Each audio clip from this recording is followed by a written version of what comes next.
আমার একটা বাজে অভ্যাস আছে যেখান থেকে আমি মুক্তি পেতে চাই, বাট আমি না একদমই পাচ্ছি না। আসসালামু আলাইকুম এভরিওয়ান, কী অবস্থা সবার? আই হোপ সবাই অনেক বেশি ভালো আছো।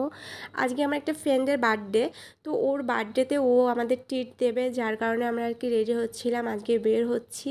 সো বের হওয়ার আগে যে প্রবলেমগুলো আমাকে ফেস করতে হয় সেগুলো আজকে তোমাদের সাথে শেয়ার করব। আমি আলমারিতে গিয়ে একটা আউটফিটও খুঁজে পাই না যে আমি কোন ড্রেসটা বা কোন আউটফিটটা আজকে পরে যাব। মানে আমি না ভীষণই কনফিউজ হয়ে যাই কোথাও যাওয়ার আগে। এখন মূলত, আগে এরকমটা একদমই হতো না, বাট এখন এটা আমার সাথে হচ্ছে। মানে আমি ভীষণই কনফিউজ হয়ে যাই যে আমি কোন ড্রেসটা পরবো, কোনটা পরলে ভালো লাগবে, এই সব কিছু মিলিয়ে আমার মোটামুটি 5 থেকে 10 মিনিট চলে যায় শুধু এটা ভাবতেই। দেন আমি তো একটা জিনিস চুজ করি।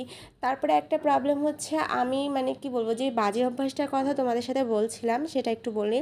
মানে এখন আমার যেটা হয়েছে, নতুন কোনো একটা আউটফিট কিনলে আমার চোখ দুটো শুধু ওটার ওপরেই যায়। মানে আমার আলমারিতে আর কোনো ড্রেস নেই, আমার শুধু ওটাই আছে, ওটাই আমাকে পরতে হবে।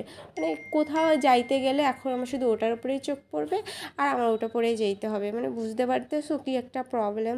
যাই হোক, আমি এই আবায়াটা কিন্তু আবার চুজ করছি আজকে পরার জন্য, যদিও আমি হলো মানে সেম কালারের কী বলে হিজাব পরি নাই, একই পরলে একদমই ভালো লাগছিল না। তো আমি এই কালারের একটা হিজাব পরছি, এটা পরে বেশ ভালোই লাগছে, তাই না?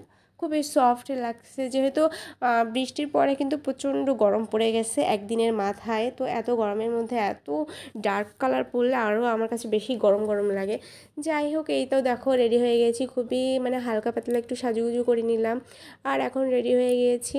আর সাথে এই ব্যাগটা ক্যারি করলাম। এই ব্যাগটা জানো তো আমার খুবই পছন্দের, বাট নষ্ট হয়ে যাচ্ছে।